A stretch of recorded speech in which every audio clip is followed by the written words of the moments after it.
नमस्कार। आज हम अपने दर्शकों के लिए निर्भय पंछी चैनल की तरफ से जो है आरा के चंद्रमा मोड़ वशिष्ठ कॉलोनी में सेवानिवृत्त deputy commandant BN Singh Tomar के यहाँ पहुँचे हैं।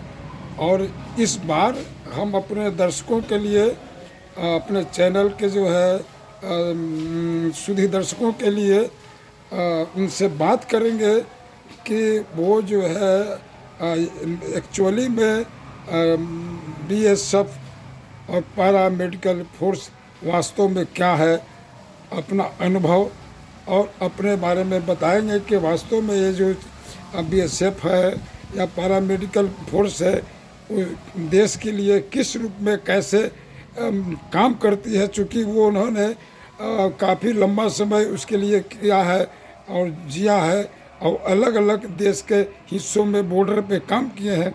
तो हम आम दर्शकों के लिए ये एक एक्सक्लूसिव खबर लाए रहे हैं, बनाए हैं, जिसमें कि पूर्व सेवानिवृत्त deputy commandant BN Singh Tomar के एक डेली रूटीन में से कुछ मेरे क्षण आपके लिए लाए हैं कि वास्तव में जो है वो उनका दैनिक जीवन क्या है और इसमें से कैसे निकाल करके काम करते हैं और देश के बारे में क्या सोचते हैं, देश के लोगों के बारे में और अपने बीएसएफ मिलिट्री फोर्स के बारे में क्या क्या चीज़ है और कैसे करती है। तो आइए हम उनके यहाँ उनके घर पे पहुँचे हुए और देखते हैं कि वो उनका कैसे उनका रूटीन है। आप भी दिखाते हैं, बड़ा रोचक लगेगा आपको। और आप इस चैनल को ज़रूर शेयर, लाइक और सब्सक्राइब करिएगा। हम देखते हैं।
जी सर, आप बताएंगे कि इस देश को, मैंने हमारे देश भारत की सुरक्षा में आप जिस सेना यानी बीएसएफ से रिटायर किए हैं, एक लंबा समय तक आपने देश के लिए काम किया है, तो आप बताएंगे कि आप ये बीएसएफ किस तरह से देशवासियों और देश की सीमाओं का रक्षा सुरक्षा करते हैं, और अन्य भी सेना, जैसे कि आपने बताया था कि पैरामिलिट्री फोर्स का भी बहुत बड़ा योगदान है।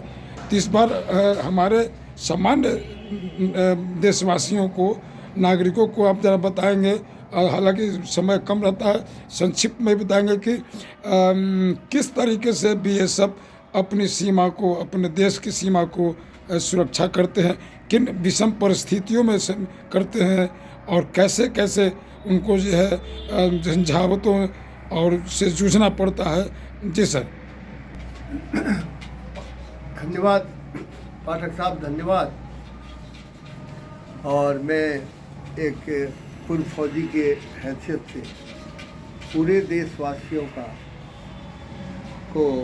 के बुजुर्गों, मेरे साथियों को अपना अभिवादन करता हूँ, और अपने उज्जवल भविष्य देश की छोटे बच्चों, जिनके कंधे पर देश का दायित्व है, उन्हें अपना सप्रेम, उन्हें अत्यंत प्रेम, ढेर सारी उनकी जो मेरे हृदय से उन्हें अपना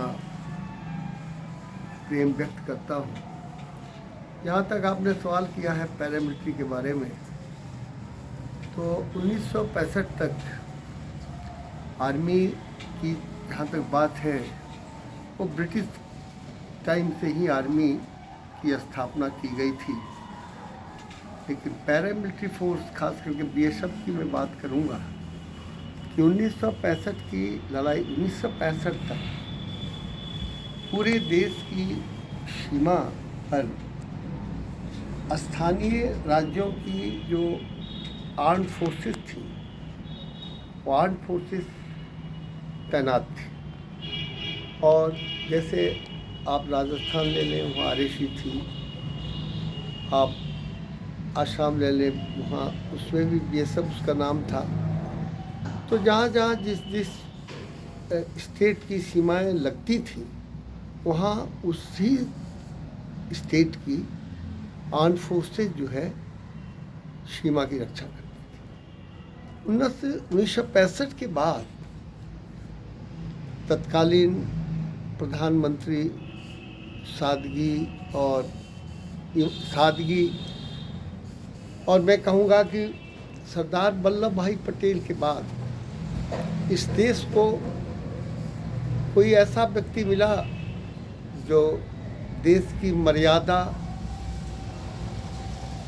उसकी एकता के अनुरूप था। वो स्वर्गीय लाल बहादुर शास्त्री, जिसको आप कह सकते हैं कि सादगी की प्रतिमूर्ति थे, इसमें दो मत नहीं है। और उनका जीवन एक पूरे देश ही नहीं, विश्व के लिए उदाहरण है। अब आप समझ सकते हैं कि जिस दिन उनका शपथ समारोह हो रहा था, तो उन्होंने धोती जो पहन रखी थी, वो धोती फटी हुई थी। पत्रकारों ने पूछा मैडम ललिता शास्त्री से कि मैडम, आज जब उनका शपथ समारोह हो रहा है, तो कम से कम आज तो धोती, अच्छी धोती, नई धोती पहननी चाहिए थी। मैडम ने कहा कि इनके पास दो धोतियां हैं और दोनों धोतियां फटी हुई हैं। मैंने कहा था कि कम से कम आज आपका शपथ समारोह है, तो आप नई धोती मंगा लें। तो उन्होंने जवाब दिया कि हमारे मुल्क में अधिकतर ज़्यादा से ज़्यादा किसान एक धोती और एक कुर्ते पर अपना गुजारा करते हैं।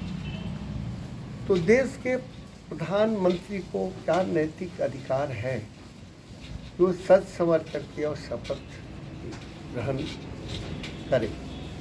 आप अनुमान कीजिए, एक हर भारतीय, मैं और नहीं कहता, लेकिन एज ए भारतीय इस भारत की धरती, चाहे वो जिस वर्ग के लोग हों, चाहे वो किसान हो, चाहे हुक्मरान हो, चाहे राजनीतिज्ञ हो, चाहे वो सैनिक है, उस महान व्यक्ति की परिकल्पना करें। उस महान व्यक्ति के विचारों की अगर आप मूल्यांकन करेंगे तो सारी चीज़ें दर्पण की तरह साफ हो जाएंगी, दर्पण की तरह साफ हो जाएंगी। ये भाषण सुनने से, एक फौजी भाषण सुनते हैं, यूट्यूब में आता है, आप देख के चंद आदमी एस या नो कहते हैं, इससे कोई मेरा मतलब नहीं है।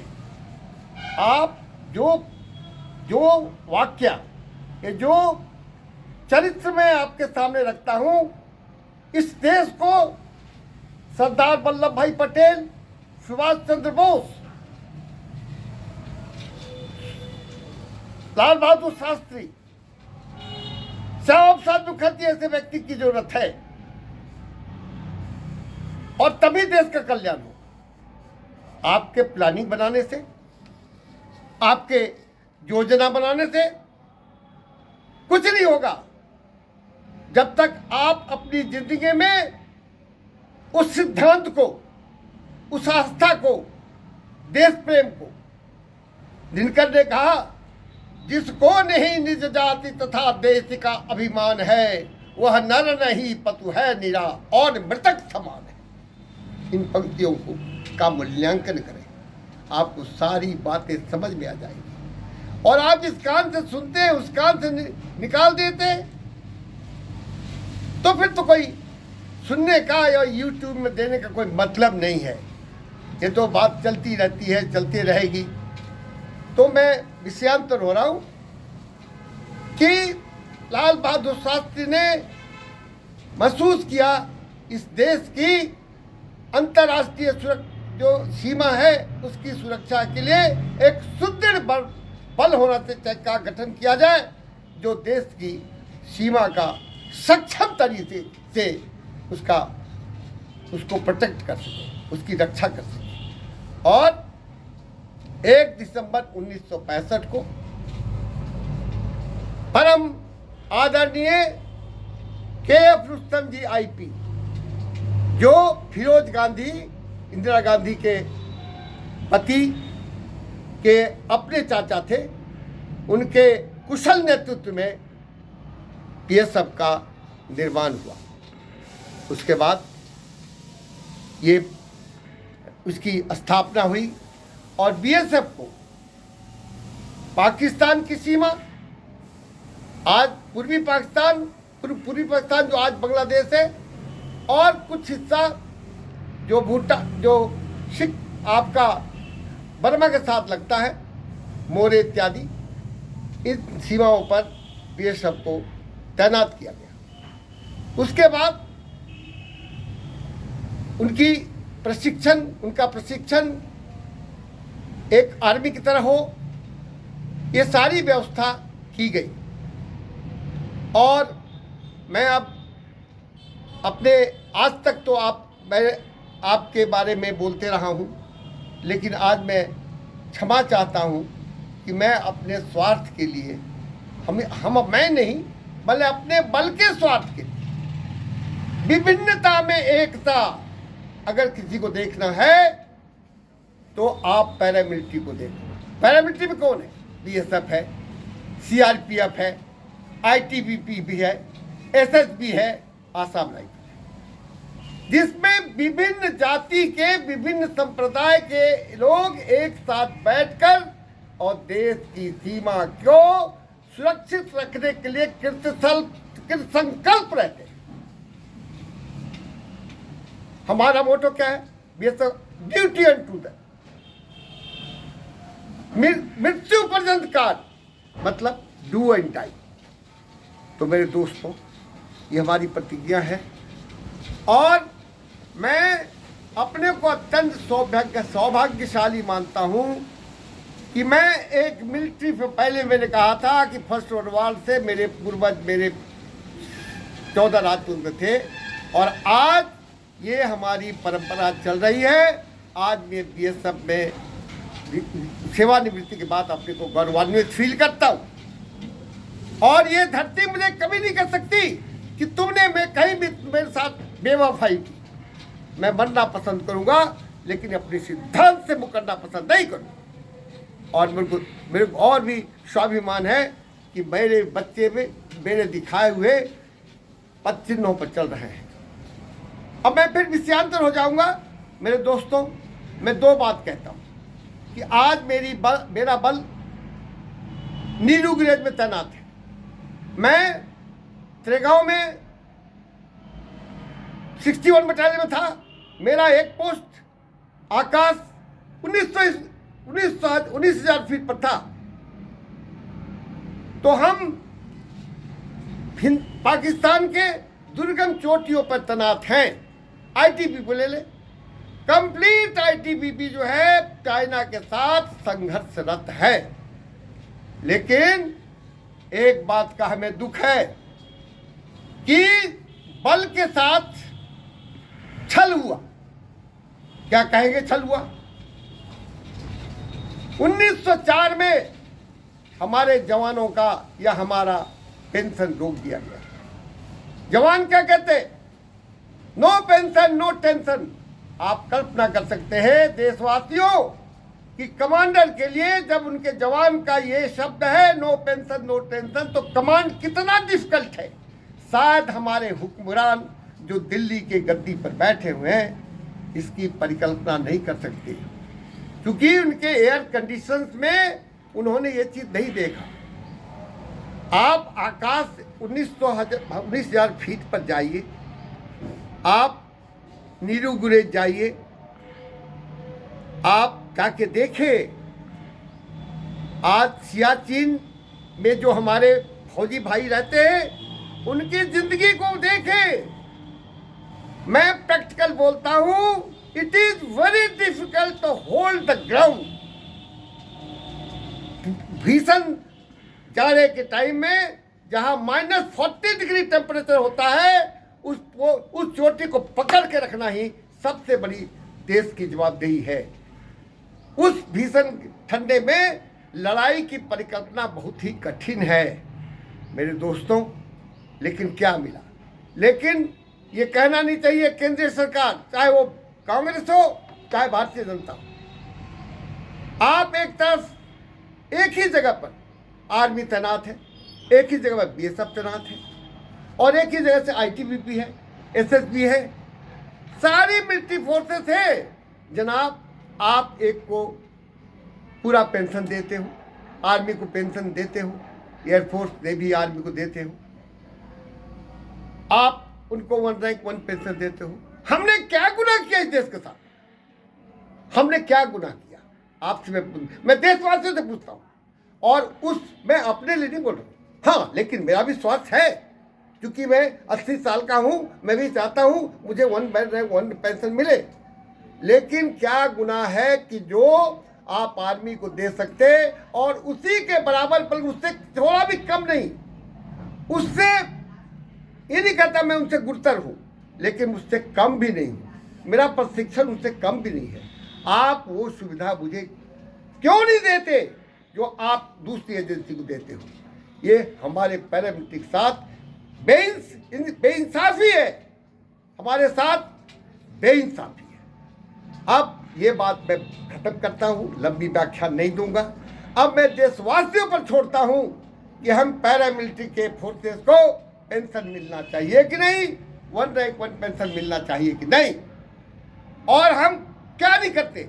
आपदा, जब आप भी देश पर विपत्ति आती है, आपदा प्रबंधन में हम शामिल हैं, देश की रक्षा में हम शामिल हैं, आईएस ड्यूटी में हम शामिल हैं और जहां भी जाते हैं अपने कार्य का हम छाप छोड़ के आते हैं। धन्यवाद।